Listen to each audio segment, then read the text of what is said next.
en Menéndez Pelayo, era cuando habla de este momento, dice, eran tiempos, cuando habla de la Primera República, eran tiempos de desolación apocalíptica. Cada ciudad se constituía en cantón.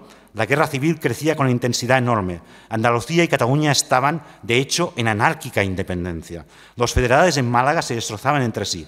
En Barcelona el ejército indisciplinado y beodo profanaba los templos con horribles orgías, por una cosa. Los insurrectos de Cartagena enarbolaban bandera turca y comenzaban a ejercer la piratería por los puertos indefensos del Mediterráneo, donde quiera surgían reyezuelos de taifas.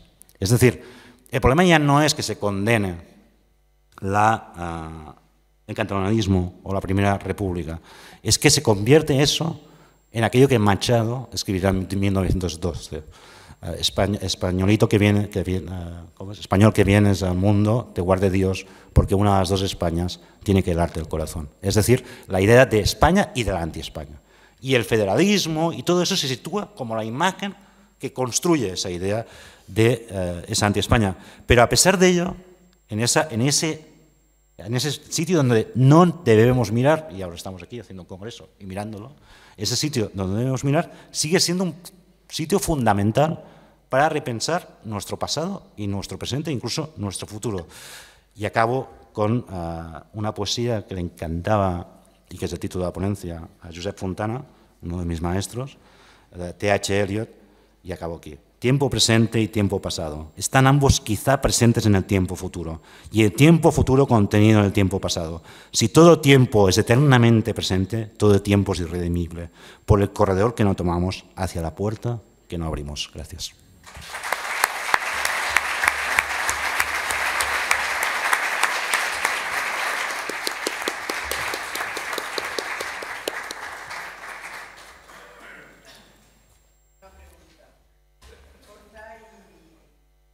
Un momento, que hay una palabra pedida antes.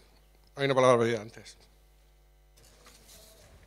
Bueno, vamos a dar, en esta ocasión, 3 preguntas breves, por favor, y 3 respuestas breves, porque si no, nos comemos el tiempo, ¿de acuerdo? Las agrupamos, ¿no? Que hagan 3 y las contestas. Sí, ¿te parece que las agrupemos las 3 y así las contesto en una sola? Vale, para no gastar más tiempo, digo. Muchas gracias, Xavi, por tu exposición, igual que la de Rolandi. Buenas tardes llevamos. Por traer el tema a la actualidad, ¿no crees que lo mismo que se construyó esa imagen negativa interesada del cantonalismo, del federalismo, por parte de ese Estado liberal, monárquico, oligárquico, y se cierra con la Restauración? ¿No crees que ahora mismo el proceso, se está haciendo esa utilización del proceso por el que se puede explicar por el reforzamiento de Vox, el reforzamiento de la recentralización, cuestionar incluso las autonomías, o dejarlas limitadas, decir, hemos llegado ya a lo máximo, al estado de las autonomías, cuando son en realidad auténticas pagadoras de las grandes facturas como son la sanidad y la educación, grandes agujeros negros, y no avanzar ningún paso ahí? Es decir, ¿no ves un paralelismo entre esa construcción negativa del cantón sirviendo a los intereses de la oligarquía y ahora mismo pues lo mismo con el proceso?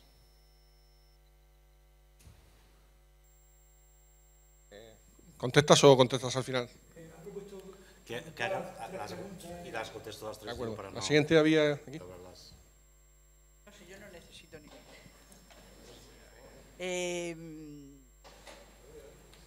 pienso que cuál es el camino a seguir. ¿Qué será lo que tendremos que avanzar?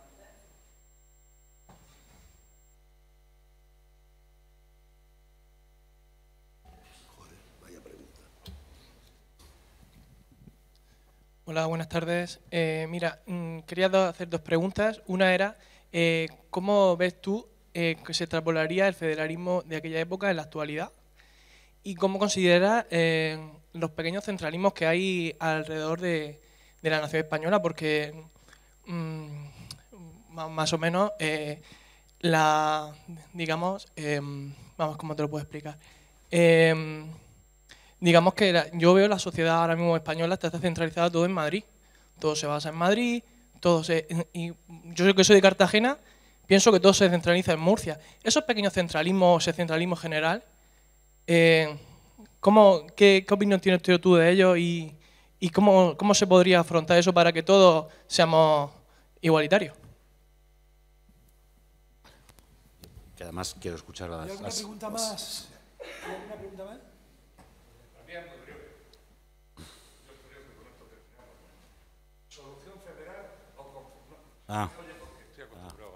Federal o confederal. Solución federal o confederal en el Estado español, incluyendo, como decía nuestro amigo Saramago, Portugal, claro, nuestros vecinos. Es que los portugueses no sé si quieren, ¿eh?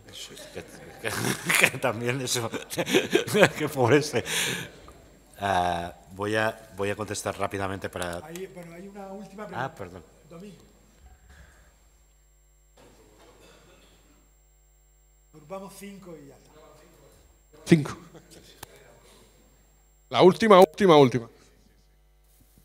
Yo quería preguntar sobre el impacto es decir, ¿qué es lo que pasó después de ese intento de la federal para que el federalismo tuviera tan mala imagen y de hecho no se construyera ningún proyecto político federal, sino que fuera autónomo o autonómico con posterioridad? Es decir, si bien la federal tuvo una construcción bastante potente en el modelo de la República Federal, yo siempre la comparo a lo que sucedió con las comunidades y con el periodo de la represión posterior a las comunidades, en las que un momento de estabilidad política genera una visión secada y contraria a ese modelo de construcción política que afecta incluso a los proyectos políticos posteriores. ¿Cómo se construye eso? O si en realidad hay ese impacto a través del eje de la restauración que va desgranando todo el modelo político de la República Federal, que cae por un golpe de Estado, evidentemente, pero que acaba siendo completamente denostado, incluso en el nombre. Son preguntas, yo voy a intentar contestar, pero no voy a poder contestar con profundidad porque hay algunas que son de bastante, bueno, casi no todas, en realidad son bastante potentes. Yo creo, voy a empezar por esta última. Primero, hay todo un republicanismo que no era previamente, que se produce. Ahí está toda la evolución de Zorrilla, etcétera, etcétera. Después hay una introducción de nuevas corrientes del krausismo, del organicismo a finales del siglo XIX, que construyen otros modelos territoriales más organicistas. O sea, aquí hay un federalismo organizado, o sea, hay muchos elementos para tener en cuenta. A la vez, digamos, cuando se abren las Cortes de la Segunda República, ahí hay un debate, en el libro esto lo trato bastante, porque hay una pregunta que se hacen sobre todo los galleguistas, que es ¿por qué no es una federación esto? O sea, digamos, el galleguismo es quien se produce más esa pregunta, pero además quien está proponiendo en esos momentos que la República sea federada es el catalanismo, el galleguismo y el andalucismo. O sea, básicamente esas son las tres corrientes. Pero diciendo eso también voy a decir otra cosa. A veces se olvida que en la Segunda República hay una votación inicial de una enmienda constitucional de Otero Pedrayo, que es votada mayoritariamente porque la República sea federal. ¿Por qué esa enmienda, que es votada por la soberanía nacional, después no es incorporada? Es una historia larga y no podemos entrar aquí. Quiero decir que efectivamente la hegemonía del federalismo, o sea, en el siglo XIX, más que de republicanismo federal, debemos hablar de federalismo republicano. Porque además ellos lo decían una república centralista no es otra cosa que una monarquía con gorro frigio. No hay diferencia. Por tanto, lo esencial, de republicano federal, lo esencial es federal. ¿Sí? Eso es lo que constituye lo verdaderamente republicano. Esa hegemonía es evidente que en el siglo XIX no se da. Pero, y ahí es que sería muy largo, pero, por ejemplo, si analizamos los debates del Estatut de Cataluña, que es el primer estatuto que se produce en la Segunda República, el discurso de Azaña es prácticamente volver a escuchar la voz de Pi Margall, a pesar de que Azaña no es pimargallista. O sea, por eso quiero decir que esa vuelta a los momentos, antes se ha dicho, ¿dónde sobrevive el Cantón de Cartagena? Es complicado porque, por ejemplo, en la ponencia anterior, que tú decías, no, en realidad ellos lo que intentan construir es un gobierno desde Cartagena de la nueva República Española. En octubre del 34, cuando Lluís Companys declara el Estado catalán, declara el Estado catalán de la República Federal Española, que no existe, por tanto está diciendo tenemos que volver al pacto constituyente de 31 y que sea federal, e invita a todos los republicanos de bien españoles a venirse a Barcelona para formar un gobierno para reconquistar España, que es una declaración que muchas veces se ha considerado de independencia y sería como mínimo surrealista, una declaración de independencia que dices, no, quiero que seamos federales y que todos los republicanos vengan aquí para reconquistar España, porque en ese momento gobernaba la CEDA, ¿no? Es cuando entra la CEDA en el poder. Bueno, no me quiero enrollar, espérate. Pregunta de tal. El tema de Madrid es que es un... Claro, yo ahora no voy a entrar porque sería muy largo, pero el tema de Madrid... Solo voy a dar dos datos. Las federaciones, porque se dice mucho que el caso español actual se dice, en realidad es un cuasi federalismo. Yo respeto, no estoy de acuerdo, pero respeto mucho las personas que en el 78 dijeron el pacto constituyente es un pacto que camina hacia el federalismo. ¿Sí?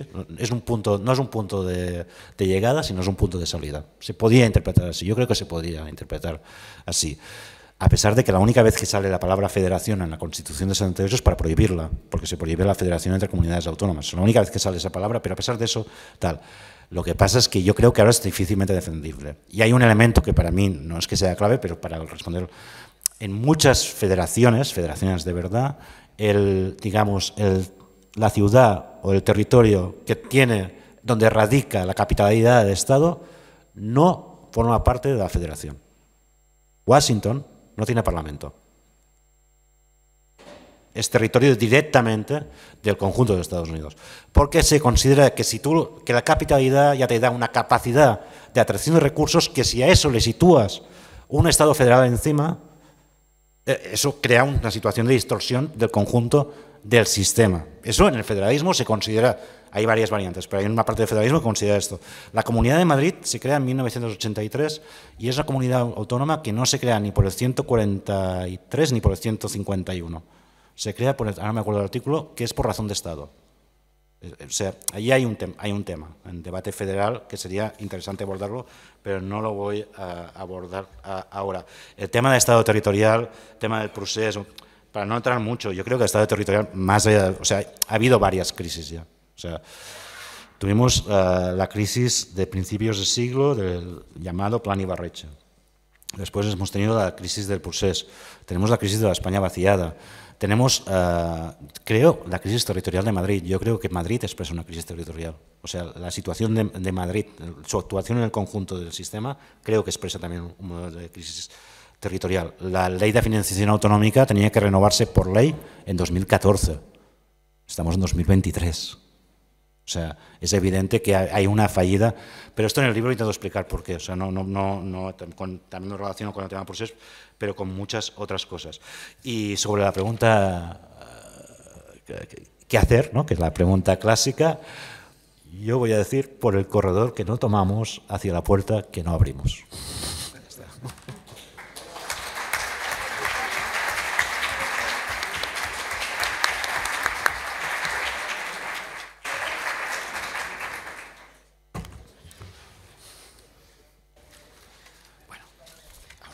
Otra ponencia, ¿no?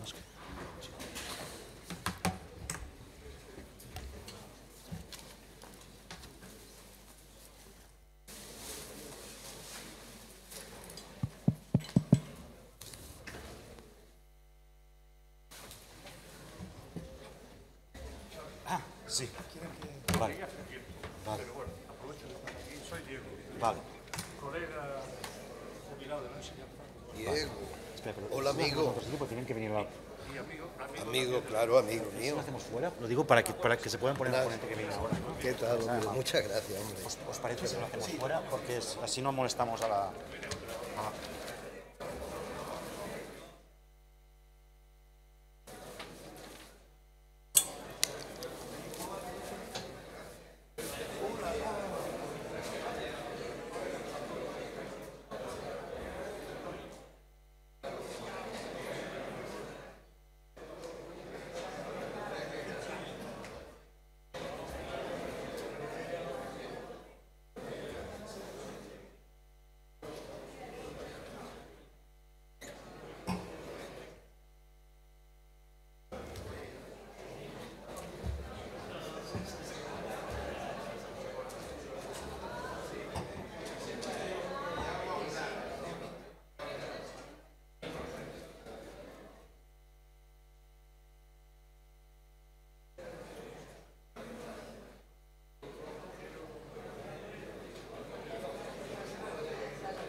Hola, muy buenas. Hola, ¿qué tal? Voy a presentarte. Bueno, pues encantada. Espero que haga... Oye, no, espero que yo, claro, el pobre público cautivo. Claro, porque ya al final... Lo siento muchísimo, pero Claro, bueno, al final... es culpa mía. Y nada, bien. Sí, porque al final se ha quedado... Sí. ¿Empezamos? Bueno, yo voy a... No, sí. He salido incluso un momento porque ya me he dado cuenta que no iba a haber descanso. Y digo, pues salgo un momentito. Vamos justito. Sí, mal, claro, es que es muy largo. Pues procuraré hacerlo en 3/4 de hora, si te parece, pero no sé si podré, me pasaré un poquito. Vale, 3/4 de hora está bien. Sí, no yo por el público. Sí, yo te aviso y...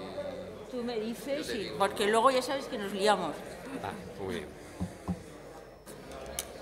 Sí, buenas tardes. No sé lo que han estado los demás.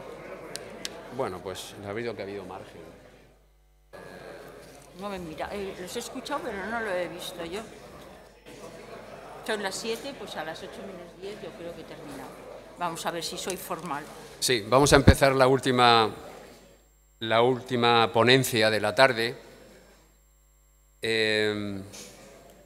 Nos acompaña para cerrar el día de hoy doctora doña Victoria López Cordón.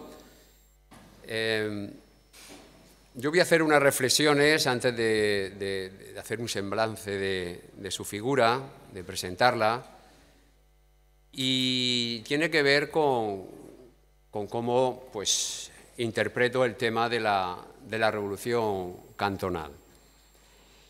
Bueno, la verdad que cuando se les explica a los estudiantes la Primera República Española, la primera reacción que tienen casi todos ellos es de perplejidad.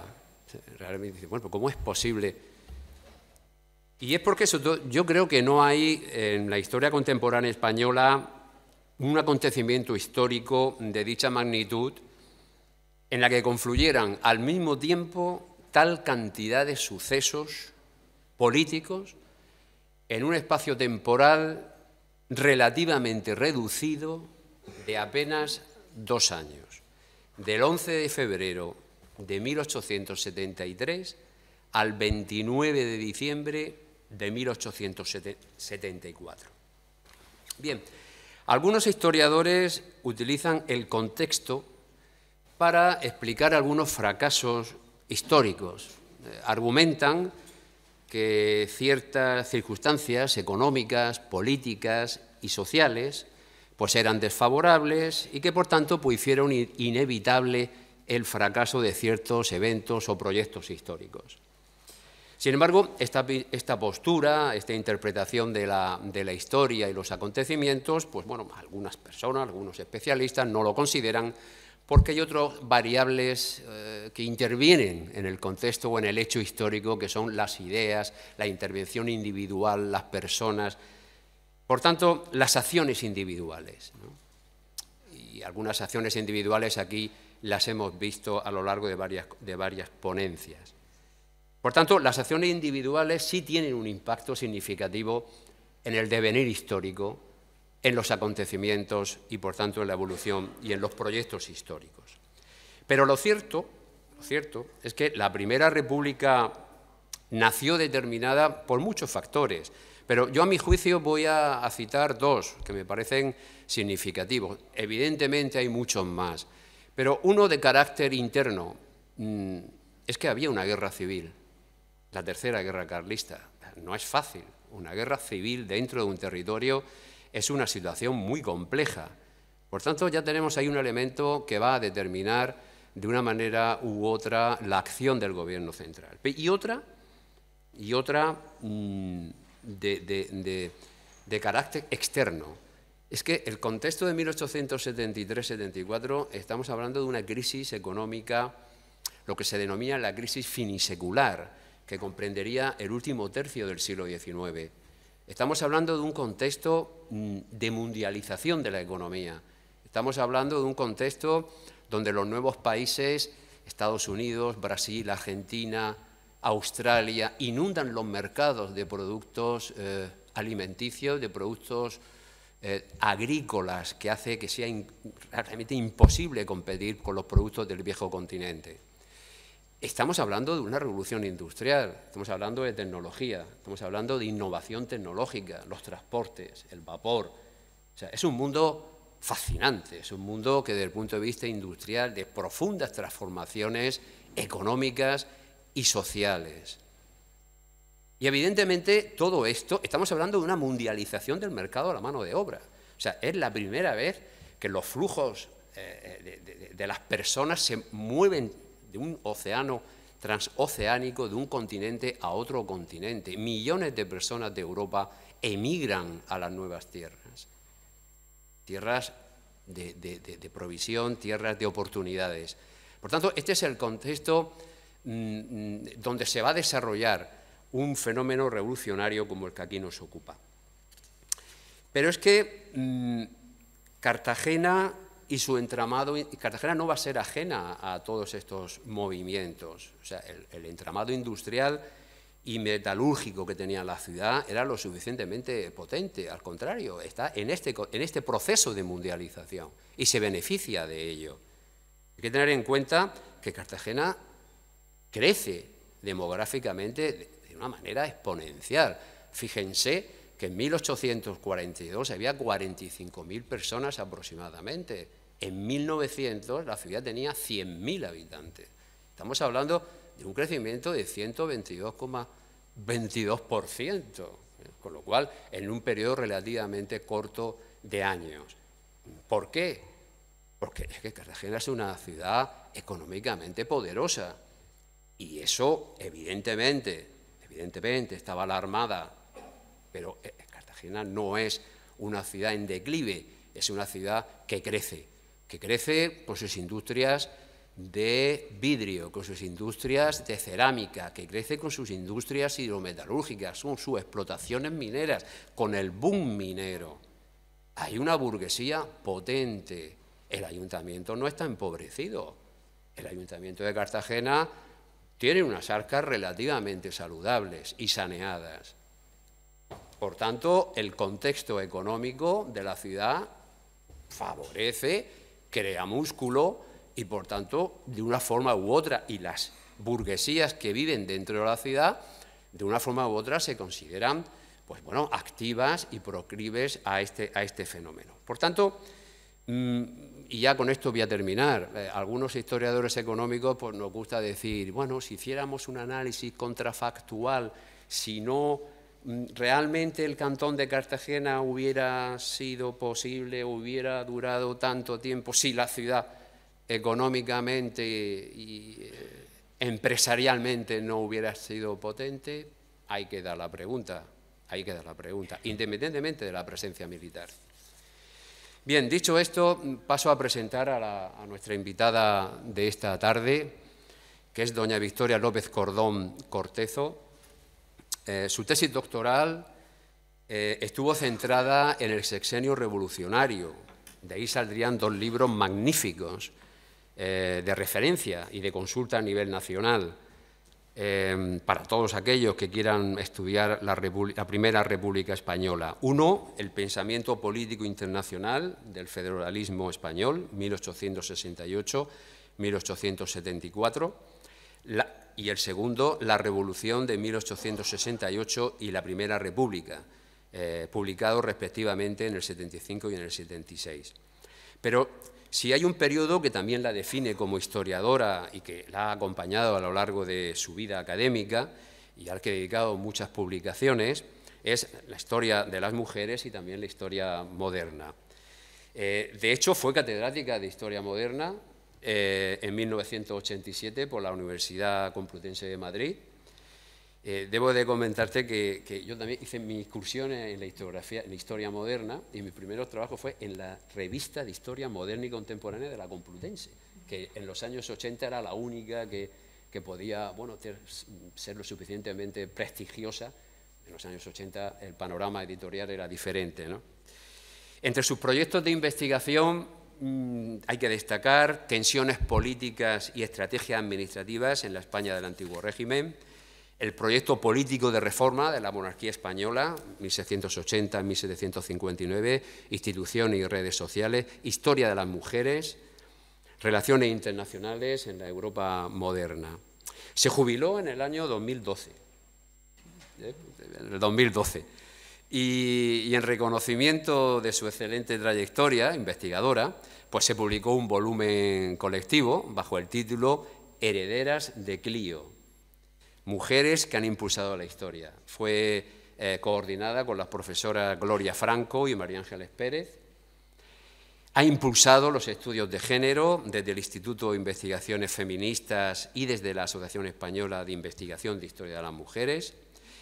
Y entre sus trabajos pues, se debe citar, además de los dos comentados anteriormente, al principio de mi intervención, pues análisis y comentarios de textos históricos, realidad e imagen de Europa en la España ilustrada, la Casa de Borbón I, la Casa de Borbón II, condición femenina y razón ilustrada, Josefa Mari Borbón. Y querida Victoria, cuando usted quiera, adelante. Muchas gracias por la presentación. Estoy casi avergonzada del pobre público cautivo que tengo aquí, pero procuraré pues, no alargarme mucho.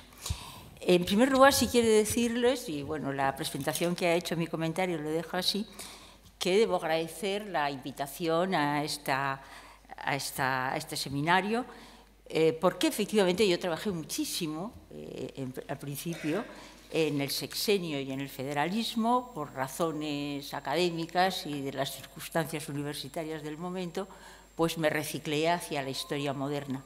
Pero siempre he tenido una debilidad que era el siglo XIX, que lo reivindico plenamente, porque eso sí que es una leyenda negra la que hay sobre el siglo XIX español, y desde luego pues a mis republicanos y a mis federalistas, que fueron mi pasión juvenil en alguna manera y que me enseñaron mucho. En este sentido, pues no sé, retomar, releer, ver todo lo que se está publicando ahora me gusta y sobre todo me conforta y me enseña, cosas que yo no vi, que hoy en día están más estudiadas, y un desarrollo de los estudios históricos que a todos nos beneficia, cada vez más rigurosos y cada vez más analíticos. Dicho esto, pues quizá también debo decir que no sé si el título de mi intervención pues les ha despistado un poco, una bisagra entre dos tiempos. Es que lo que yo quiero decir con esto es que considero que el sexenio, en parte el sexenio y la República como parte del sexenio, creo que son inseparables ambos, pues constituye un giro en la historia española. Y creo, digamos, que no fueron una etapa inútil, esa visión pesimista, que tal, que cual, no. Hay una generación marcada por haber vivido el sexenio, y una generación que va de Galdós a Clarín a la Pardo Bazán, y no les cito más que literatos, de grandes políticos, de grandes intelectuales, que nunca se pudieron desprender de la vivencia del sexenio. Eso reivindica una época, porque es una parte importante de la historia española. Y en segundo lugar, porque efectivamente, en contra también de una visión pues un tanto simplista, yo diría provinciana, de la historia española, como detrás de los Pirineos siempre, el sexenio fue una época en la cual, digamos, no hubo nada que añorar de lo que ocurría fuera de España. El modelo francés estaba muy bien, pero piensen que en esta época pues todavía no se había construido la imagen nacional francesa, que sería de la Tercera República, y que Francia pues tampoco era una historia tan estable. Había tenido dos imperios, dos repúblicas que no habían... Es decir, la inestabilidad era el contexto del sexenio. Por lo tanto, la inestabilidad española tampoco hay que... Sí había una cuestión importante, una guerra interna, una guerra civil, pero recuerden que el movimiento carlista, como el movimiento republicano, eran las dos corrientes políticas e intelectuales también que tenían unas raíces extranacionales. Había legitimistas en toda Europa, había republicanos en toda Europa. Entonces son dos movimientos que no tienen el carácter partidista de otras formaciones políticas que se están construyendo en el siglo XIX. Bien, sobre esto, mi idea de federalismo y cantonalismo estriba en decir, digamos, no en contraponer, no en decir que el cantonalismo fue así, el federalismo así, de esta manera, sino en la consideración que no son una cuestión, podríamos llamar, idéntica, y que en la época, que estamos en el momento del análisis lingüístico, de los diccionarios filológicos, pues hay una atención muy clara a lo que es cantonalismo, a lo que es federalismo, a lo que es confederación, con un interés muy grande por determinar la extensión de estos conceptos. No se trata de erudición por erudición. Les veré que los destacadísimos federales españoles se preocuparon por el tema, porque, como dirá después Coselle, el que no está en el diccionario y el que no figura en una etimología no existe, y el federalismo existe desde finales del siglo XVIII en los diccionarios. Esto es una prueba interesante. Bien, yo empezaría, y mi antecesor me ha abierto el terreno, con lo cual pues, no trataré de cosas que ha dicho ya él, en dos cuestiones. Primero, ¿qué fue el federalismo en ese momento? Es decir, ¿qué es el federalismo en Europa entre 1830, si quieren, y 1870? ¿Cómo llegó el federalismo a España y qué papel jugó? ¿Y qué fue el federalismo en España? Y, por último, digamos, cómo todo esto eclosionó con la oportunidad de la Revolución de 1868. Quizá lo que me parece importante destacar es que el federalismo es una doctrina compleja.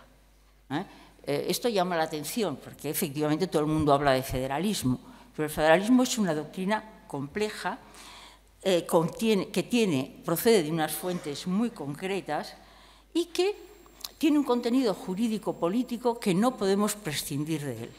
Es importante tenerlo en cuenta, porque sin él no hay federalismo propio. Y entonces esto me parece que es un elemento interesante. Y luego otro elemento muy interesante, me parece, es que el federalismo, cuando más se extiende en el siglo XIX, se extiende en la época de la eclosión de los movimientos nacionales. Y sus relaciones con los movimientos nacionales fueron regulares. Les pongo dos ejemplos. Mazzini, que fue federalista, el federalismo modélico para muchos republicanos españoles, dejó de serlo. ¿Y cuándo dejó de serlo? Pues cuando vio que la unidad italiana solo se podía hacer de la mano de Víctor Manuel, con la Casa de Saboya. Esto le supuso la refutación y, digamos, la condena más absoluta por parte de Proudhon, que dijo que esto no podía ser, que antes era el federalismo que la unidad nacional.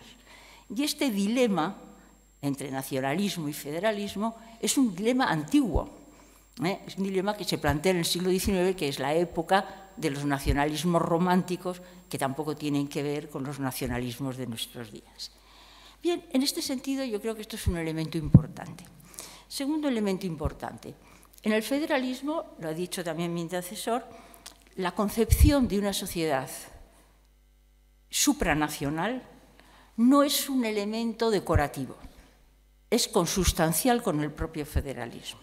Es decir, los federales, y en esto los federales españoles son modélicos, ven la Federación Española y la Federación Ibérica como una pieza de la Federación Europea o incluso universal.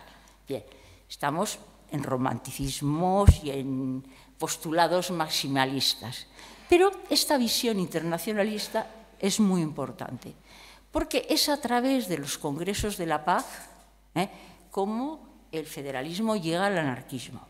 Es a través de los congresos de la paz y de las ligas, digamos, para la concordia, como el federalismo va absorbiendo corrientes que no le son propias, pero que contribuirán en gran medida a la conformación de su ideario.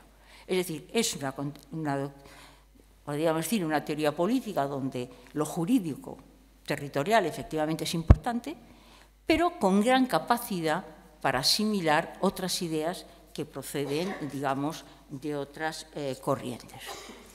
Porque les digo yo que la determinación, o lo que podríamos llamar el tema de la articulación política territorial del poder, es uno de los núcleos fundamentales del pensamiento federal en el siglo XIX.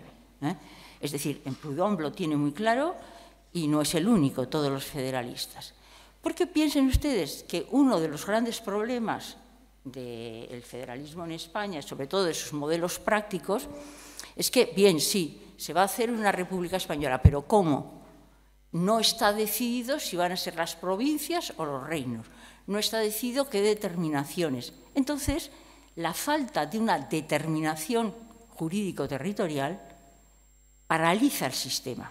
Y esto lo vieron muy bien, lo vio Pi Margall, y lo vio desde luego Salmerón, que era federalista orgánico, y se dejó sentir en el siglo XIX, y fue una cuestión que siempre tuvo el Partido Federal, el que él prosiguió después, hasta la Segunda República. Bien, por otro lado, el federalismo procede de fuentes muy concretas. Desde luego en España tuvo gran importancia la traducción de 1868 de Pi Margall de la obra de Proudhon, que es tardía, aunque Proudhon había hablado ya más algo de esto, pero también hay una fuente española, es decir, el propio Pi Margall, en La reacción y la revolución, aborda ya muchas de las cuestiones que después volverá a repetir en el prólogo de la obra de Proudhon. Es decir, Pi Margall, que es un gran teórico del federalismo, pues es un hombre que se anticipa a Proudhon. Y el libro de La Federación y la Revolución pues es un buen libro de doctrina política. Bueno, él es un hombre muy concienzudo y efectivamente eso se traduce en sus escritos.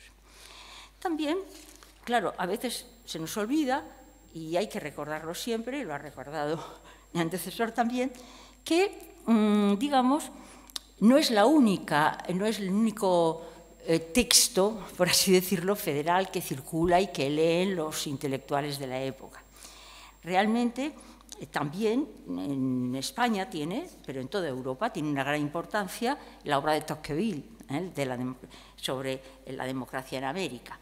Es decir, el elogio, el análisis que hace Tocqueville del sistema americano tiene una repercusión muy grande en toda Europa, y es un ejemplo que circula mucho y que aparece como tal. Con una cuestión, en el análisis que hace Tocqueville del federalismo americano, del cual es un entusiasta partidario, él, digamos, sobre todo subraya lo bien que han conseguido los americanos resolver un tema importante en el federalismo, que son los límites entre los poderes del Estado y el poder del Estado. Es decir, los límites entre las partes y el elemento conjunto. Y efectivamente dice que esto se ha logrado porque todo lo que no reclaman las partes corresponde al Estado. Entonces, por medio de una no definición, el engranaje del sistema político americano, según Tocqueville, funciona bastante bien. Y, claro, él es francés, dice que al final se parece bastante a la centralización gubernamental, que es el modelo que un francés de los años 30 tiene en la cabeza. Es decir, hay un principio general que funciona y que se parece mucho, incluso él dice, es más fuerte el poder central en su limitación americano que el de muchas monarquías europeas. Este es un tema que en España circula mucho también, las teorías de Tocqueville.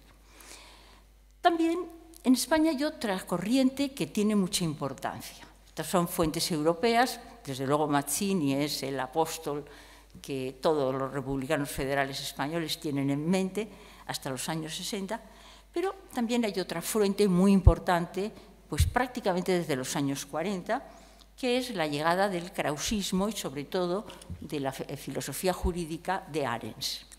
¿Por qué? Porque las facultades de Derecho, fundamentalmente la Facultad de Madrid, está impregnada de las doctrinas jurídicas de Arens que se acercan muchísimo al federalismo. Y los juristas que saldrán de estas jornadas están formados en la ideología krausista, desde luego son seguidores de Krauss, pero en esta vertiente, digamos, doctrinal del derecho de Anes, que les da un fundamento importante y que, por ejemplo, pues será definitivo para la consolidación de ese federalismo organicista que postulará Salmerón a partir de la crisis de la Primera República. Bueno, pero todo esto son teorías, son fuentes. Yo creo que lo importante también son señalar otras dos cosas. Primero, cómo llegan, cómo se reciben, y en segundo lugar, cómo se transforman. Porque, bien, pues a Proudhon no es fácil de leer. Es decir, que bien, se traduce, pero en fin, no es una novela por entregas. Hay que tener cierta paciencia y erudición para leer a Proudhon. A Tocqueville tampoco. Es un poquito más fácil, pero tampoco. Es decir, ¿cómo llega? Pues aquí es lo que a mí me parece que es el otro gran logro del sexenio de la Primera República. Una difusión cultural, democrática, verdaderamente, enormemente eficaz. ¿Por qué sabe la gente por qué hablan de la federal? ¿Porque han leído a Proudhon? No. Porque en las hojas, las proclamas, en los periódicos, en los mítines, en los ateneos, en las sociedades artesanas, se da una visión reducida, pero completa, de estas teorías. ¿Y qué pasa? Que durante el sexenio hay un crecimiento extraordinario de los republicanos, no porque se hayan convertido a los beneficios de la República, que también, sino porque están siendo no aleccionados, sino instruidos en otras formas de convivencia política. Y están aprendiendo a escuchar elementos, digamos, diferentes a los que habitualmente circulaban en sus relaciones sociales o colectivas como tal, ¿no? Entonces, en esto sí que me parece muy importante, y eso es un éxito del sexenio. Es decir, que en 6 años circularan tantos panfletos, tantos folletos, se dieran tantos mítines, donde se hablaban de temas verdaderamente duros, diríamos ya. Se hablaba se discutía si era mejor que hubiera provincias, regiones, municipios, cantones. Es decir, hay una difusión de cultura democrática que creo que es un logro que debemos reconocer al sexenio, sobre el cual se entiende la confluencia de corrientes que confluyen en este momento. Muchísimas corrientes que casi todas coinciden en un término, se declaran federalistas, serán anarquistas, serán, digamos, orgánicos, no serán orgánicos, pero hay un fondo común y esto me parece importante. Y esto también tiene que ver con algo que les decía al principio. Es decir, si nosotros cogemos los diccionarios de la época, o las enciclopedias, veremos, les decía hace un momento, la federación, el término federación figura en el diccionario de la Real Academia Española desde 1797. Cuidado, en el diccionario francés figura desde el año 91. Y después se repite como conjunto, relación entre estados o entre particulares para unas cosas. Bien, es decir, el término existe. Y sobre ese término se van añadiendo, podríamos llamar derivados lingüísticos, que familiarizan, que no hacen extraño. Por ejemplo, el término cantón aparece muy tarde, porque cantones realmente no lo empleaban más que los suizos. Entonces, es un término que aparece muchísimo más tarde. Lo tiene, por ejemplo, el diccionario de Roque Barcia, que además tiene un diccionario muy bueno, publicado en el 82, aparece, pero es muy tardío. Pero esto también es importante, porque en la época, y esto no me va a dar tiempo, pero piensen ustedes que gran parte de la plana mayor de los federales españoles eran hombres de digamos, de una altura intelectual muy grande, y que todos les dio por la filología, el análisis, digamos, la escritura, las enciclopedias, tuvieron una verdadera curiosidad intelectual, pues esto también me parece que es un elemento muy significativo. Bien, además de estas cuestiones, podríamos decir así, en la aceptación española del federalismo, que creció tremendamente durante el Crecimiento, influyen varias cosas, porque efectivamente, y afortunadamente no tengo que decirlo, porque ya lo ha dicho mi César también, pues bueno, pues desde el trienio pues se habla de república federal, es decir, yo creo que lo que quiero decir queda reducido a esta expresión que es así.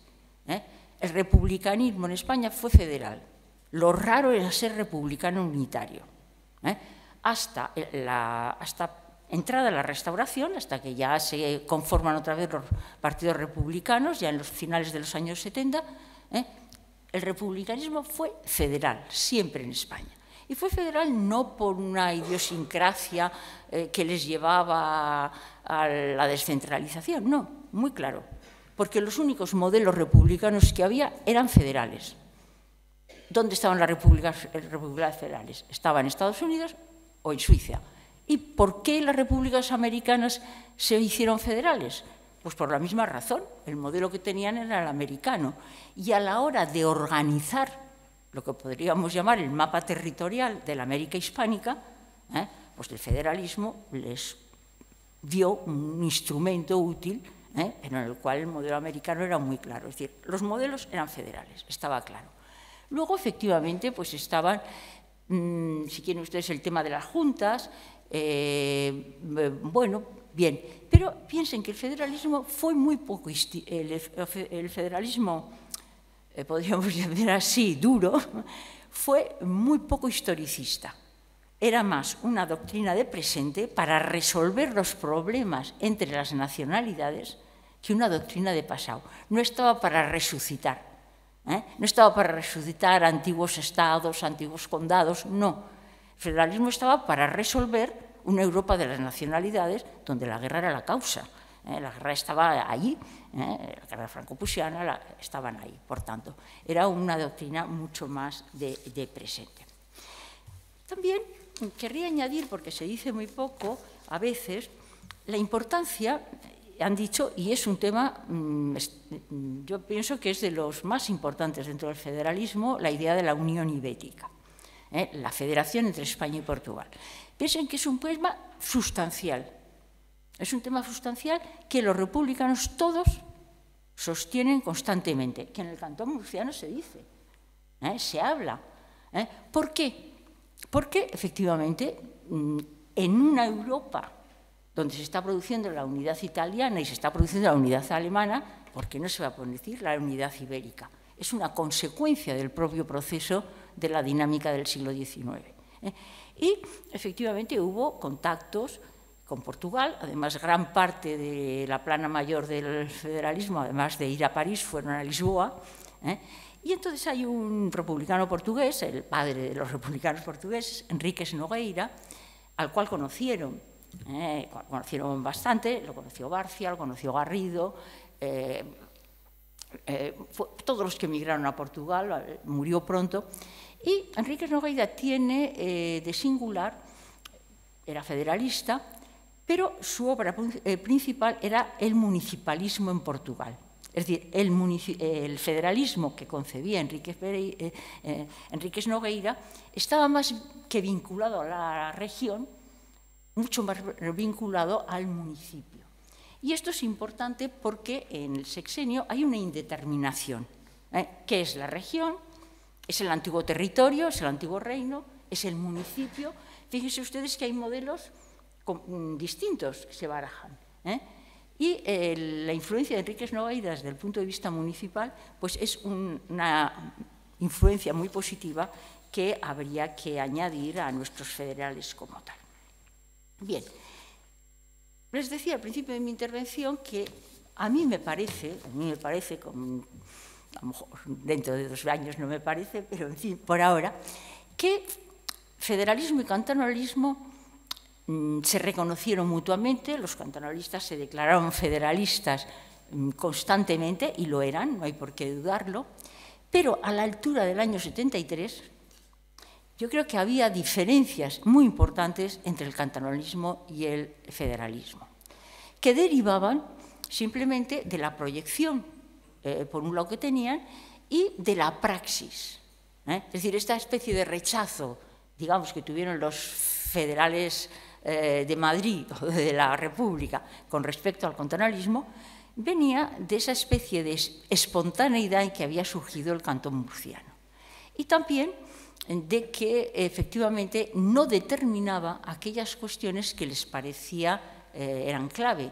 Era el caso de la división de los estados, de la división federal del país, o era el caso de las competencias que había que compaginar. Porque piensen que tenían muy claro todos ellos que estas cuestiones tenían que hacerse con mucho cuidado, porque el federalismo era igualitario. Es decir, no podía haber un estado, un cantón o una región que tuviera más poderes que otra. Era igualitario como tal, y había que controlar un poco que esta igualdad se mantuviera. Tenía que tener lo que podríamos llamar cláusulas de precaución. ¿Qué pasaba si había una crisis económica? ¿Cómo contribuían una parte que se veía más afectada o cómo que se veía menos afectada a las partes que no estaban afectadas? Es decir, los republicanos federales fueron muy serios a la hora de planificar qué problemas podrían surgir. Y los problemas suponían regular. Es decir, ¿qué pasaba? De repente había una crisis agraria, como hubo. ¿Qué pasaba con una república federal andaluza? ¿Cómo se le ayudaba? ¿Qué pasaba si había una crisis industrial? Entonces, estos elementos jugaron bastante, aunque luego, efectivamente, pues no se llevaron a la práctica. Bien, yo lo que sí querría, un poco recogiendo un poco estas cuestiones un poco desordenadas que les estoy diciendo, porque no quiero alargarme mucho, era también señalarles otro elemento. Yo les decía, creo que el elemento cultural y la expansión de la cultura democrática durante la República y durante el sexenio, en el cantón de Cartagena es un caso muy claro, en el cantón de Cartagena, también esta especie de necesidad de contar, de enseñar, de decir, bueno, eso en gran parte fue un legado del reusismo, es decir, que tenía una vocación pedagógica muy grande, y de hecho, pues Salmerón eran grandes, podríamos llamar, docentes que enseñaban, y que por lo tanto eso jugó un papel muy importante. Pero, aparte de ello, también, digamos, aparte de esto, de lo que podríamos llamar la cultura democrática, a veces también se nos olvida, diríamos, tomando un título de una novela de Graham Greene, el factor humano.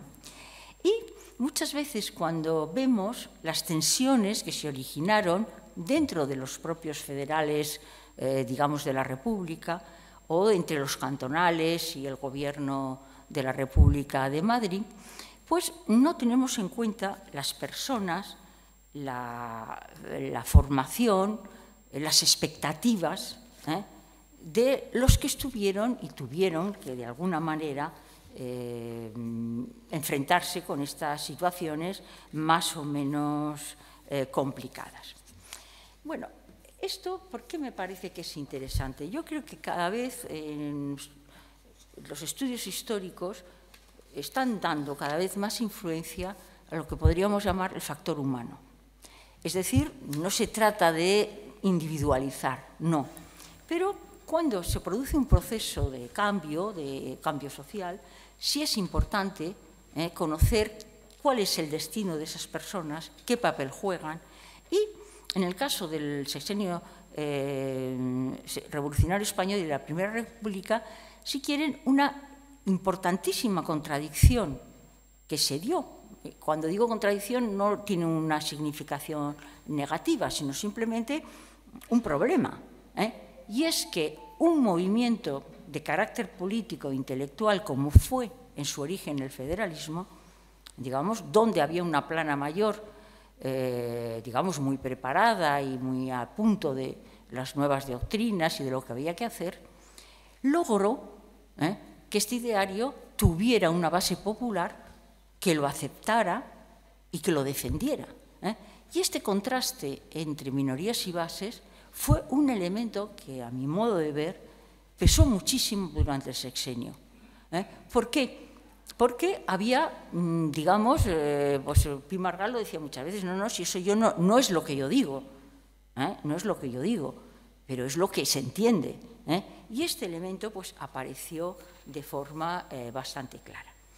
Piensen ustedes que prácticamente los protagonistas del sexenio y los protagonistas también del cantón murciano, pues realmente tienen un aspecto social muy parecido. Era una burguesía urbana en general, Cartagena lo era, y su condición de ciudad yo creo que es muy importante para entender el proceso cantonal, y en ellos había un porcentaje muy grande en relación con la población española o incluso en relación con las formaciones de otros partidos, de lo que podríamos llamar una minoría, como decía el cantón murciano, una minoría universitaria. Esto aparece en el cantón murciano, me parece que es en el número 62. Dice, estos señores son una minoría universitaria y no se enteran de que son una parte pequeña del país. Entonces, sí que hubo una tensión entre un proyecto que podríamos llamar era un proyecto intelectual en sus gestores y la asunción de ese proyecto, que era un proyecto, digamos, emotivo, querido, vinculado a unas reivindicaciones concretas. ¿Por qué? Porque la federal no era una utopía. La federal era la abolición de las quintas, era el derecho de asociación, era la abolición de los consumos. Es decir, la federal tenía detrás un programa de reivindicaciones concretas con un peso muy importante desde el punto de vista movilizador. Es decir, que por lo tanto este era un elemento que hay que, a mi modo de ver, hay que tener bastante en cuenta. Por ejemplo, piensen, militares hubo tanto entre los republicanos. Bueno, ¿por qué? Como casi todos, un porcentaje muy fuerte de ellos provenían del progresismo, que al llegar al 68, pues algunos pasaron al Partido Demócrata y luego después al Partido Republicano. Fíjense que en el Partido Republicano hubo algunos militares, bueno, el general Contreras, pues fue bien conocido y su lugarteniente. Estaba, por ejemplo, también Nicolás Estébanez, que son personajes que marcan un poco lo que podríamos llamar una visión es el fin, por así decirlo también, de esta primera jornada de militares que se pronuncian, digamos, progresistas, abiertos, con participación política, que dará un giro, que se volverá muchísimo más conservadora a partir de la restauración. Pero que hubo, es decir, hay federales muy conspicuos que fueron, digamos, militares de tal, y uno de los personajes más interesantes, por ejemplo, es Nicolás Estébanez, que es un personaje bastante reivindicado últimamente, un hombre que escribía, que tuvo una vida muy interesante, y, bueno, pues que vieron compatible su defensa de un sistema político con su profesión, que después terminaron abandonando. Hubo muchísimos profesores, y hubo también muchísimos abogados, que es lo que el cantón murciano decía. No son todos, no se hace todo en los despachos, no se hace todo en las aulas de la universidad. Y, por último, porque he prometido terminar antes de las 8, yo también querría señalarles otro elemento que me parece muy significativo. Yo creo que lo han abordado casi todos los ponentes, es decir, en qué medida la idea del ideario nacional, la idea de España, la idea del imaginario colectivo como país, que efectivamente la historiografía pues, rechazó y condenó a los infiernos a los republicanos por no defenderlos.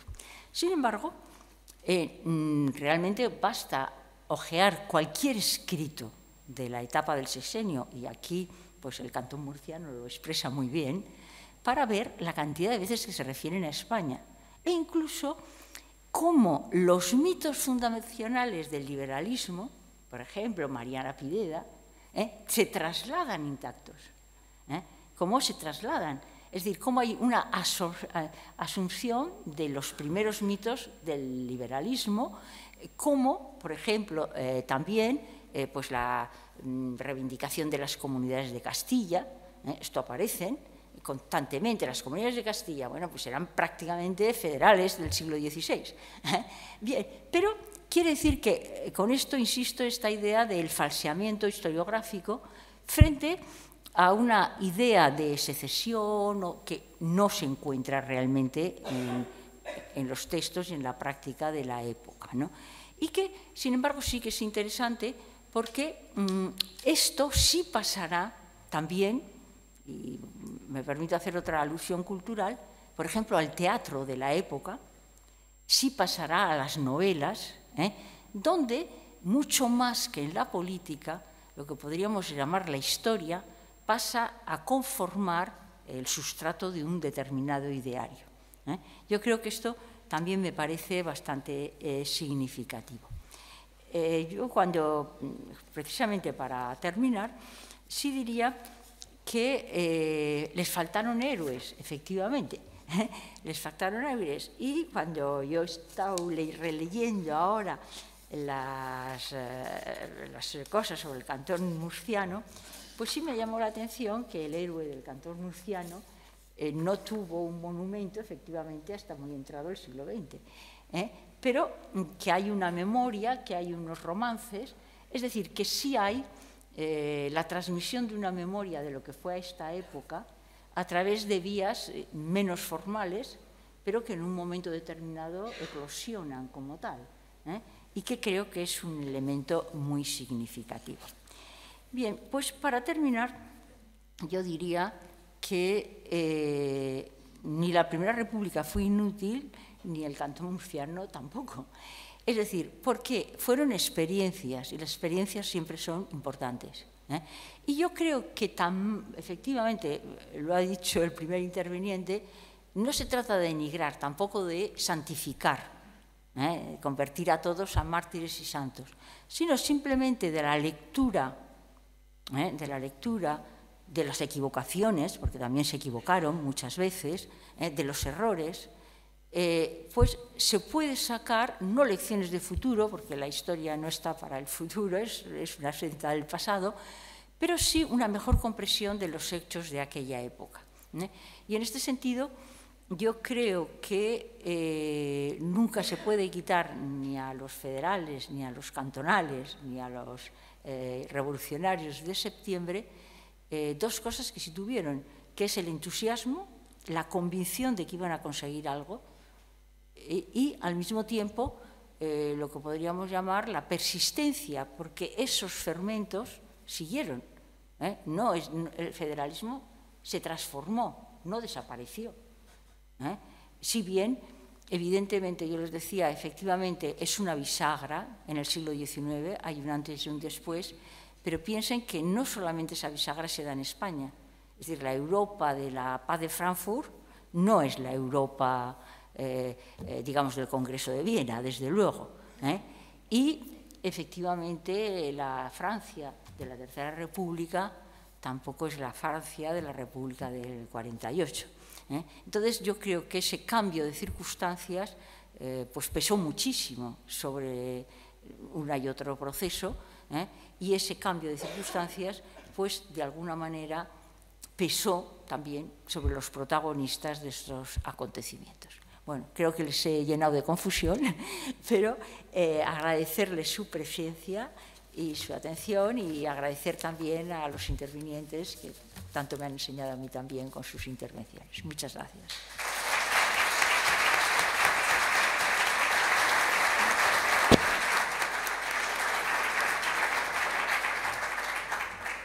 Bueno, pues se abre un turno de preguntas, cuestiones, intervenciones, cuando quieran.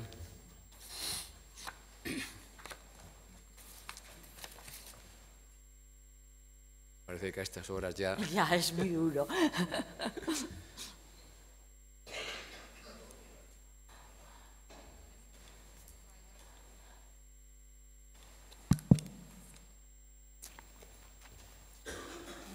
Sí, me ha interesado, María Victoria, es decir, no tengo ni idea de la investigación que había hecho los historiadores e historiadoras sobre un aspecto que me parece muy interesante de tu intervención, que es, digamos, cómo se propagó, ¿no? Cómo se propagó, digamos, este ideario, que era efectivamente un ideario muy intelectualizado, muy complejo, con obras de referencia, directamente de teoría política, y cómo, sin embargo, consiguió filtrarse, ¿no? en el mundo popular, en el mundo del trabajo. Y no sé si es una pregunta, pero la idea es si la investigación historiográfica ha avanzado a ese nivel de estudiar lo que podríamos llamar la sociabilidad del federalismo, ¿no? Es decir, por ejemplo, aquí en Cartagena la bibliografía sobre el cantón tampoco la conozco al detalle, pero me da la impresión de que no disponemos de ese mapa de la sociabilidad popular, ese mapa de cómo se propagaron las ideas, qué papel jugó un momento en el que hubo una gran expansión, por ejemplo, de periódicos locales, ¿no? de la prensa local. Bueno, gracias al sexenio, la liberalización de la prensa propagó mucho. Es decir, vamos, mi pregunta es básicamente ¿cómo se llega a eso? Si se ha investigado o no esta. Sí, yo creo que sí. Lo que pasa es que claro, esto es una investigación de base y parcial. Es decir, se puede estudiar, vamos a ver, qué sociedades culturales, qué ateneos, qué fomentos de las artes hay en Madrid, en Barcelona, en Sevilla, en Valencia. Eso se puede hacer. Y realmente hay una floración de sociedades de este tipo. ¿Qué ateneos? Hay ateneos republicanos. En Murcia me parece que hay uno. Entonces, a través de estos son formas de sociabilidad. Entonces, estas formas de sociabilidad juegan un papel muy importante porque yo diría que es como las iglesias protestantes, es un lugar donde se habla en público y se debate. Entonces, es un elemento básico de formación, no de adoctrinamiento, de formación, que es distinto. Entonces, donde la gente va, comenta un artículo de periódico, unas noticias, el otro le discute, y esto sí se da. Entonces, ¿cómo se llega a esto? Pues, por ejemplo, yo creo que, bueno, pues en algunas ciudades está bastante estudiado. Algunas sociedades de estas, incluso algunas son sociedades obreras, otras no, otros son casinos. Pero, por ejemplo, la aparición de casinos republicanos, pues eso es un elemento muy importante. Por ejemplo, en Ciudad Real hay un casino republicano muy famoso. Bueno, pues eso son elementos que quizá la historiografía no ha tomado en cuenta hasta hace poco, pues como las cosas del lenguaje y tal, pero que nos dan una percepción de la realidad social más a pie de tierra, porque son elementos de difusión. Todos sabemos, y es evidente, que el púlpito es la televisión de las sociedades antiguas, indudablemente. Ya con el periódico es menos. Pero también estas sociedades, la palabra es un elemento muy importante. Y durante el sexenio se habla muchísimo. Es decir, los periódicos recogen, y los estudios también, pues que en una esquina se pone uno y empieza a predicar, que el otro le discute. Y eso es lo que podríamos denominar escultura democrática. Porque no es lo que dices, sino el hecho de decirlo. Y no es lo que convences, sino el hecho de provocar un debate. Eso es la cultura democrática, no es adoctrinar. Entonces, no se adoctrina o se adoctrina, pero también se promueve lo que podríamos... Y luego, por ejemplo, es muy importante, y ahora se está estudiando, hace poco ha salido un libro también muy interesante sobre el teatro en el sexenio, por ejemplo. Pues eso es importantísimo. ¿Por qué? Porque el teatro no es el liceo, no es el... No. El teatro llega a provincias, el teatro es el teatro ambulante todavía, estamos en el siglo XIX, es todavía teatro ambulante. Bueno, eso es una forma de circulación de noticias porque estamos con unos niveles todavía de analfabetismo considerables. Entonces, yo creo que sí que son temas que se están estudiando ahora bastante. La prensa es bien conocida y el incremento de la prensa del sexenio pues realmente es espectacular. Y además es buena prensa, es decir, porque junto con una prensa, podríamos llamar más panfletaria, si quieren, o más así, pues, por ejemplo, hay la Federación o La Igualdad o La Discusión, son periódicos muy bien informados. Fíjense que son de los primeros que se enganchan a las agencias de noticias. Es decir, las noticias de la comuna vienen porque, bueno, hay algunos comunar que vienen aquí y algunos españoles que han estado aquí y vienen, pero porque detrás está la agencia Abbas y la agencia Fabre, que tienen ya sede en España y que difunden las noticias de lo que está pasando en París. Eso pasa en el sexenio y eso es importantísimo. Eso es importantísimo. Unifica la información, pero la difunde muchísimo.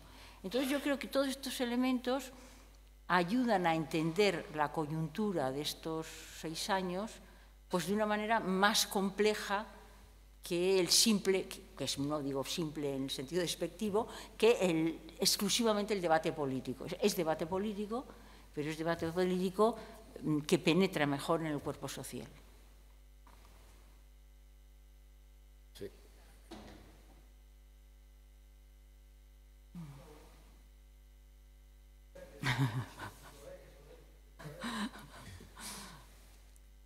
Bueno, en primer lugar, felicitarle, me ha encantado su intervención, como todas las suyas. Y en segundo lugar, yo quisiera que nos explicara un poco cuando el final traumático de la Primera República, el republicanismo queda muy tocado, es decir, los grupos republicanos están totalmente divididos y sobre todo el grupo federal de Pi y Margall. Subsisten un poco todavía los más centralistas y unitarios de Salmerón y Castelar, y esta crisis del federalismo y del republicanismo se mantiene ya toda la zona, la parte finisecular hasta el principio del siglo XX. Y de hecho a la Segunda República llegan, los republicanos federales llegan muy tocados. El Partido Republicano es minoritario en la Segunda República. Todos esos grupos federalistas, ¿qué hicieron? ¿Se pasaron realmente a grupos nacionalistas periféricos, al socialismo? ¿Qué pasó? Muy pocos, no se pasaron. Paradójicamente, el que más se acercó a la Liga fue Salmerón, que era es decir, que fue el que más pactó en Cataluña electoralmente. Pero no, yo creo que mantuvieron bien las distancias. Hombre, lo que pasa es que el nacionalismo les comió terreno, en cierto sentido. Bien. Y luego, vamos, es que es muy difícil, pero sí que es verdad que yo creo que el fracaso de la República y del sexenio vino de la confrontación entre ellos mismos. Es decir, Pi y Margall dijo con mucha claridad que la República del 73 no la habían traído los republicanos, y tenía razón, la había traído porque la habían votado los radicales, eso tenía toda la razón. Pero efectivamente, es decir, la República, yo creo que eso quizá también fue una prueba de un sentimiento político muy sentimentalizado o algo así, porque es difícil entender que hubiera tantísima confrontación. Y eso fue funesto, a mi modo de ver. Es decir, porque salieron todos peleados. Y al mismo tiempo, yo es que tengo mucha afición a estos federales de esta época, porque llama la atención la cantidad de amistades contra natura, vamos a decirlos así, que surgen. Por ejemplo, pues que Cánovas fue amiguísimo de uno de los líderes del Cantonales. Pues no lo entiende, pues eran amiguísimos. Las relaciones de Pi y Margall con otras personas eran lo contrario, completamente subsidiario, y sin embargo lo consideraba. Es decir, esta faceta que es, me van a decir, anecdótica, lo reconozco, pero es importante. Es decir, mientras por un lado supieron algunos mantener perfectamente las amistades personales más allá de la ideología, en algún caso incluso sorprendentes, hubo enemistades políticas que enfrentaron a gente en las cuales las diferencias eran pocas. Porque sí, ya en el año 74, pues efectivamente Castellars ya se despegó, el propio Salmerón ya... Pero hasta en el año 73 todavía fue... Yo creo que eso es un problema que después ellos les pesó muchísimo, porque las coaliciones republicanas no funcionaron. Funcionaban, pero para elegirse.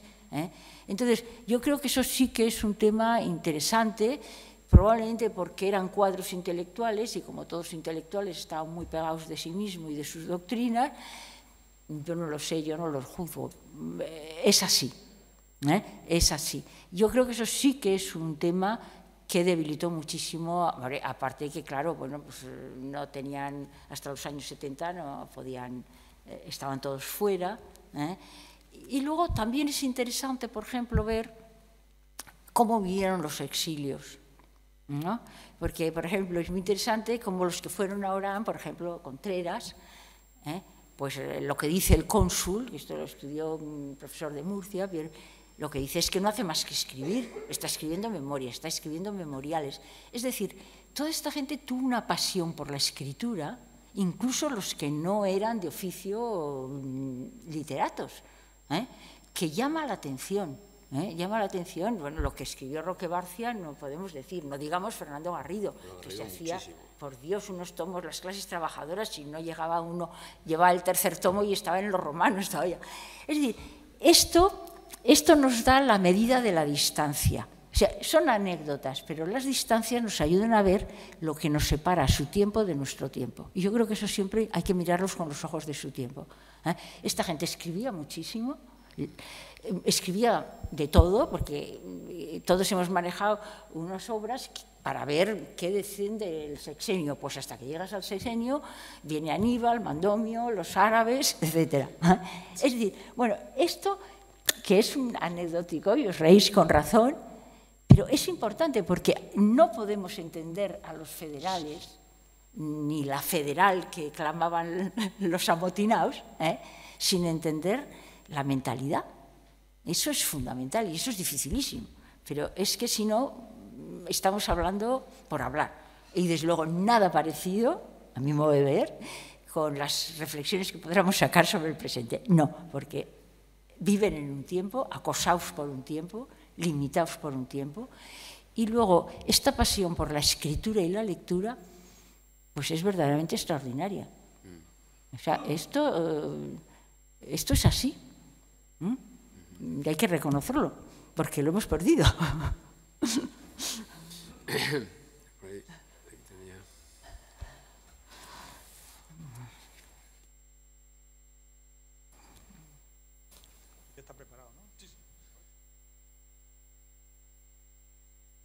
Bueno, me he fijado un poco en lo que ha dicho usted ahora hace un momento sobre la pasión que tenían por la escritura, por la literatura, y por la historia también. Y resulta que yo he leído algunos autores, sobre todo de la parte del Partido Demócrata, o demócratas, republicanos, que tenían una pasión tremenda por cortar el hilo, por ejemplo, en una novela, cortar el hilo, digamos, argumental y meterle, por ejemplo, un código o un estatuto de un sindicato o un estatuto por ejemplo, de los carbonarios. Yo me quedo pasmado porque digo, bueno, esto no sé por qué, un poco desmerece, ¿no? Aunque realmente creo que ninguno de los demócratas escritores y apasionados por la lectura y por la literatura, ninguno llegó a ser un gran escritor de los considerados como importantes, por ejemplo, como Becker o como... Y también ha sido porque tampoco no han sido considerados por los ministerios o por las autoridades. Los han dejado un poco relegados, sobre todo en los últimos tiempos, ¿no? En la época de Franco, en la época de conservadores. Sí. Pero, por ejemplo, Ceferino Tresserra, mete en la Judía errante, mete una reunión carbonaria. Luego, en la historia de la guerra de África, que la hace en colaboración con Fernando Garrido, mete un texto pedagógico sobre lo que es las costumbres de los marroquíes y cómo se podía solucionar, cómo se podía llevar esas costumbres, un poco modificarlas para que se civilizaran. ¿No?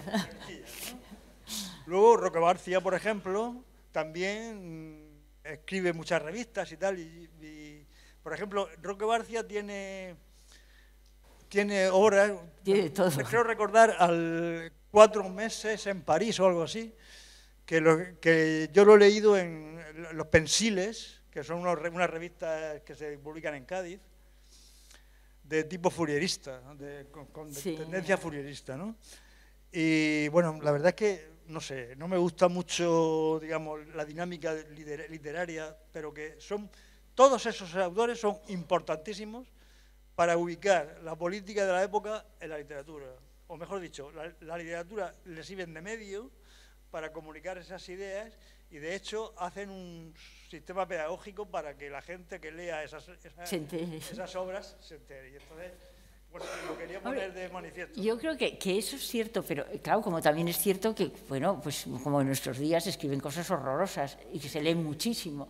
O sea que... Lo que pasa es que sí. Pero yo creo que es aprovechar el presente, el dato, para dar una visión de realidad, porque eso nosotros hoy lo vemos como, hombre, es un pegote, pero al lector del tiempo eso le da una visión de que eso pasa en un tiempo donde está ocurriendo eso. O sea que, bueno, yo creo que son... El teatro por horas también. Exactamente. Hablando del teatro, el teatro por horas era... mucha gente analfabeta iba al teatro. No, el teatro... Como no sabía leer, pues... El teatro es una forma de difusión cultural increíble, eso está claro. Y parece ser que los hombres no solamente acudían las mujeres hasta cierta época. No, acudían las mujeres y acudían los hombres. No, pero los hombres, en este teatro político... no sé. Se acostumbraron a ir masivamente. Sí. Bueno. Sabía que había pedido la palabra por ahí.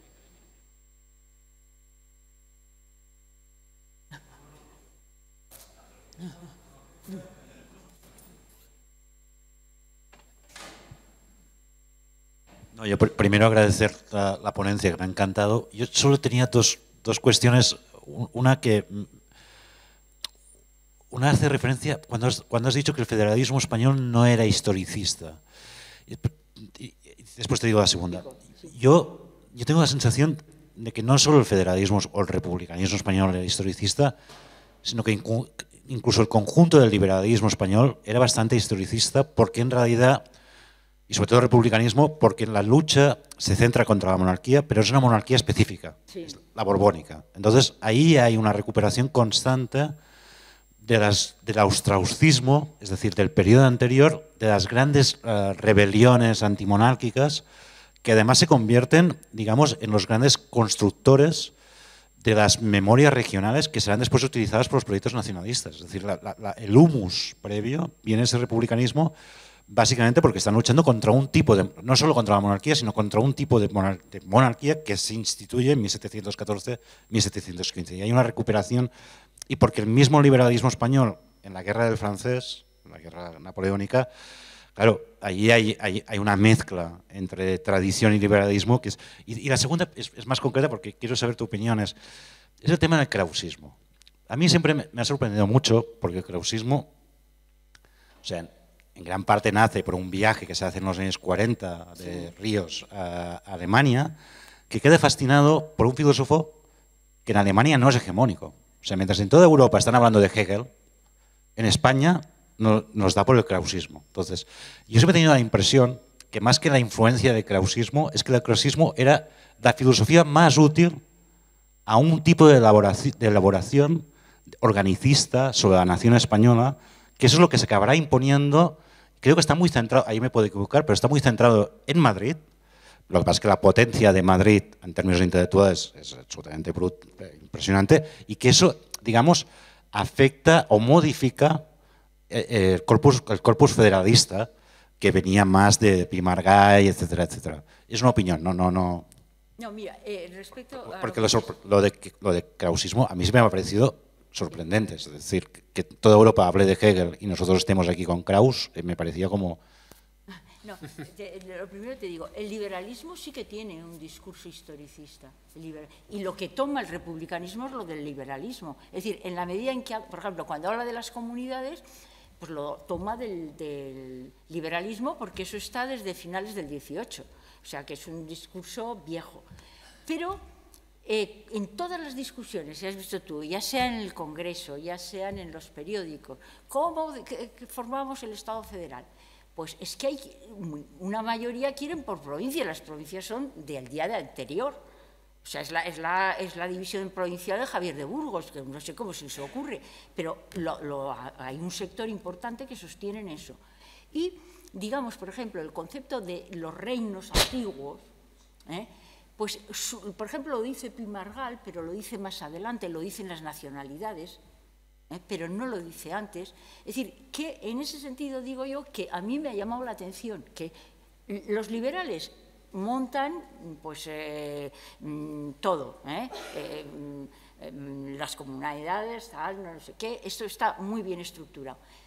Los republicanos yo creo que eso lo toman, por ejemplo, pues el tipo, la Mariana Pineda y todo este tipo de cosas, pero no es una creación original suya. Luego sí tendrán sus mitos, pero en ese momento yo creo que no, yo creo que no, lo tendría que ver, y lo veré, lo veré. Porque... Sí.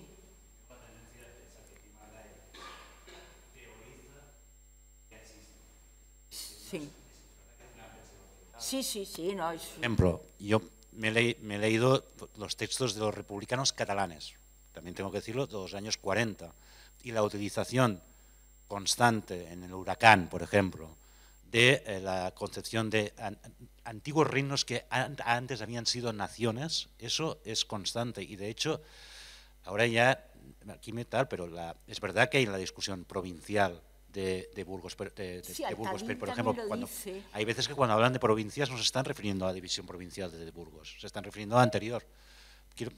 Bueno, yo no lo tengo claro. Yo creo que dices que sí, pero que en las discusiones hay un porcentaje, que no son los organicistas, porque todavía no son, que ve más claro, vamos a dejarnos de historia, las provincias están ahí.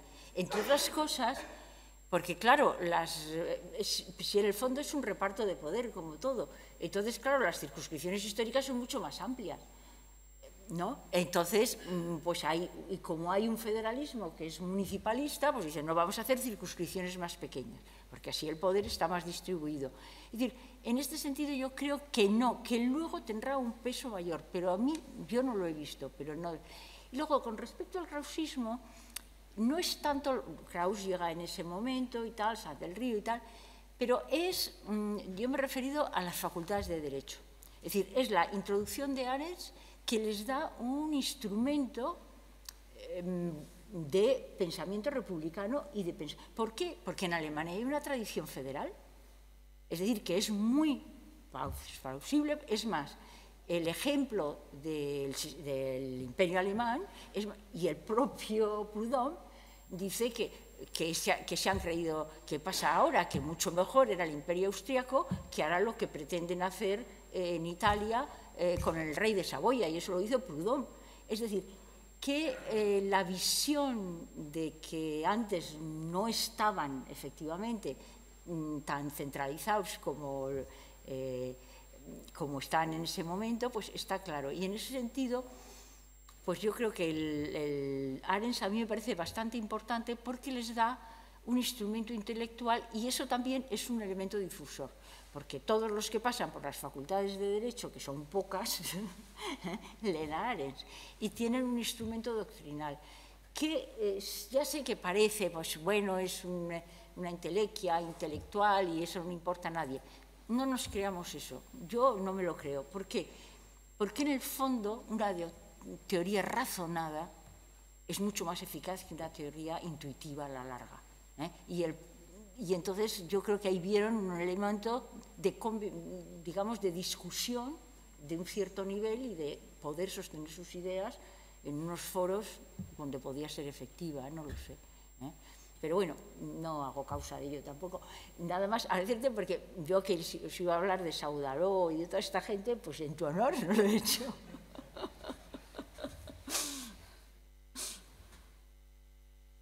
Hay una palabra más.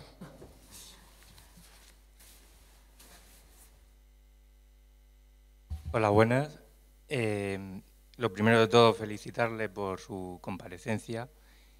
Y yo le venía a preguntar, ha aludido que el republicanismo español de la época en cuestión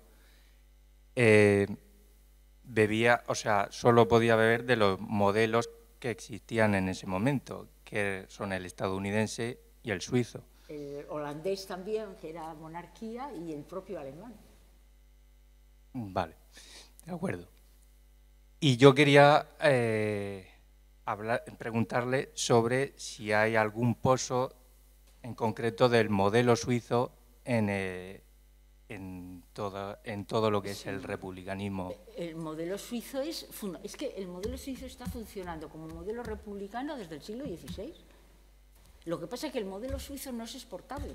Por eso el término cantón tiene problemas, porque el modelo suizo es tan peculiar, pero claro, es del siglo XVI. Cuando uno se refiere a una república, aparte de las italianas, que tienen otras connotaciones, es Suiza. Y cuando se quiere poner un ejemplo de una república descentralizada, es Suiza. Pero, vamos, porque, por ejemplo, el modelo de los Países Bajos también pero es una monarquía, pero Suiza cumple todos los preceptos. Bueno, es muy interesante porque, bueno, yo, claro, como tengo desviaciones modernistas, yo diría que ya en el siglo XVII, pensadores españoles dicen, pues miren qué bien funcionan en Suiza, cada uno con su cantón y tal, pero luego otros cuando van a los parlamentos dicen, no funcionan nada bien, están todo el día tirándose los trastos a la cabeza. Pero el modelo suizo como modelo confederal funciona perfectamente. Pero es lógico, es decir, cuando uno va a imponer una fórmula, pues si tiene un ejemplo, lo mira. Y Suiza, lo que pasa es que como Suiza es una especie de desapercibido con la importancia que tiene en la historia europea, pues no le hacemos caso, pero sí, es muy importante el modelo suizo. Pero poco exportable, pienso yo. Sí, yo también características pensaría que por las condiciones del país sería poco exportable. Una segunda cuestión, a razón de lo que ha dicho, cuando se refiere al modelo neerlandés, es en el siglo XIX, o sea, nos estamos refiriendo al antiguo régimen. No estamos refiriendo al modelo neerlandés del XIX porque, bueno, pues eran las 7 provincias, o sea, hay una tradición, digamos, efectivamente de provincias. Claro, es que el concepto de provincia, yo como soy antigua en los estudios, el concepto de provincia no es lo que nosotros pensamos, que es la división de Javier de Burgos o los departamentos franceses. El concepto de provincias es un concepto similar al del reino, es decir, es una forma de organización intermedia. Es el concepto de provincias, es el concepto original del término provincias vascas, que es otro ejemplo que se pone, los fueros vascos, de ahí las relaciones entre republicanismo y carlismo, importantísimas durante el sexenio, y Fimargal aboga por ellas, pero claro, el concepto de provincia no es lo que era la provincia ya en el siglo XIX. El concepto de provincia es la provincia que tiene una personalidad, pues claro, si no había rey y no había conde, pues era provincia. Pero la determinación, podríamos llamar, diferenciada, estaba muy clara. Incluso pues había, digamos, tenía sus parlamentos, o sea, que eso es así, ¿no? Y entonces, en ese sentido, los Países Bajos son un modelo importante. Y por último, ¿hay algún, o sea, acabas de decir como si hubiera algún vaso comunicante o pudiera haber entre carlismo y federalismo? Sí, hicieron sus tratos, incluso con vistas electorales. Y ahí era muy difícil porque, claro, el carlismo en ese momento está ya en un ocedal por medio, con lo cual no era muy fácil pactar. Pero sí, aparte de que Pi Margall, que estaba casado con una señora de Tolosa, pues había pasado una temporada en Tolosa y le gustaba el modelo. Y entonces llegaron a tener conversaciones. Porque también, claro, todavía en el año ya está, ya no, pero esa especie de, vamos a decirlo así, fuerismo liberal que hay en los años 30, que luego quedará con la Primera Guerra Carlista, pues desaparecerá y tal, bueno, pues está por ahí. Y hay, porque realmente había unos elementos, digamos, en los territorios forales que convenían muy bien y que lo ponían como ejemplo, y porque estos señores sí y los demás no, o sea que era muy claro.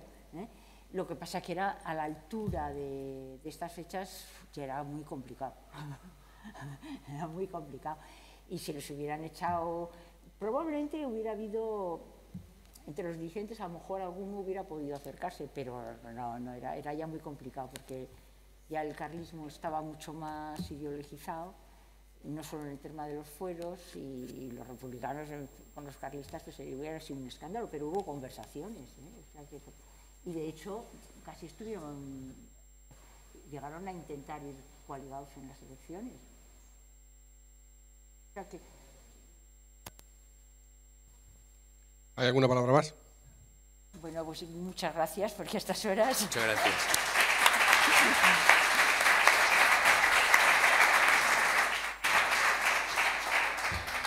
Bueno, mañana nos queda en la última jornada, tenemos 2 actos mañana, a las 10 una mesa redonda, el cantonalismo en los territorios, y a las 12 la ponencia de Jean Moissan de la Universidad de la Sorbona de París. Hasta mañana. Todos los actos serán aquí, en el Salón Isaac Peral. Gracias por todo, por la invitación, por la presentación, por la paciencia.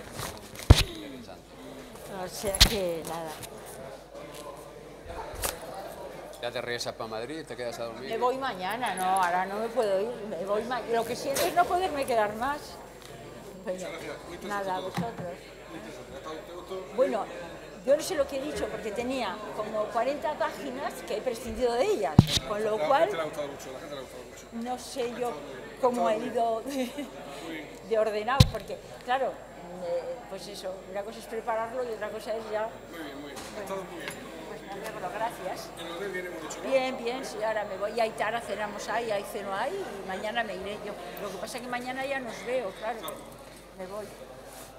Me voy un poquito más tarde para ver si 10 a 12 puedo dar una vuelta. O sea que nada. Hoy me alegro muchísimo conocerte, porque te he leído muchísimo. O sea que no, por favor. Y decirte además, yo empecé mi gran afición democrático. Sí, pues. No, pues yo te he leído muchísimo. Sí, sí, porque hombre, te lo sabes todo. Yo soy un aprendiz comparado. No, que va, nada de aprendí, que va. Nada, pues muy bien, nada. Yo lo que siento es que no me puedo quedar mañana, pero bueno, me tengo que ir, pero... Fue una paliza, ¿eh? Porque... Encantado de haberte conocido. Igualmente.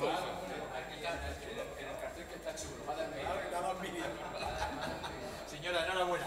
Me ha encantado. ¿Te ha gustado? Bueno, muchísimo. Eso me está diciendo. Yo que venía con 48 así, he prescindido de él, o sea que no sé lo que os he dicho. Pues todo maravilloso y he aprendido mucho.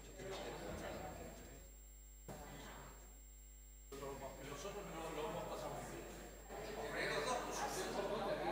Es que está chulo, ¿ves? Llevo todo el tiempo mirando el cartel y digo, tengo que hacer una foto. Tengo que hacer una foto en el cartel. Sí, sí, sí. Vale, muchas gracias. Ay, mándamelo. Espera que coja el chaquetón que hoy ahora esta noche hace frío ya.